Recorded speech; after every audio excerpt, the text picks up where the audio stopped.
Que estamos facendo desde a Administración? Por exemplo, estamos nas subvencións que se otorgan, por exemplo, a CLUS, valórase a presencia femenina na xunta directiva,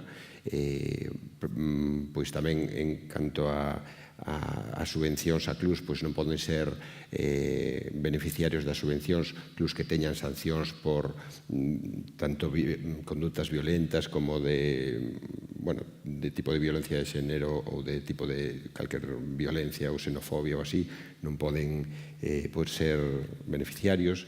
Nos convenios que as federacións deportivas tamén hai determinadas cláusulas que teñen que cumprir igualdade salarial nos mesmos postos, dáselle máis puntos se teñen muller na xunta directiva,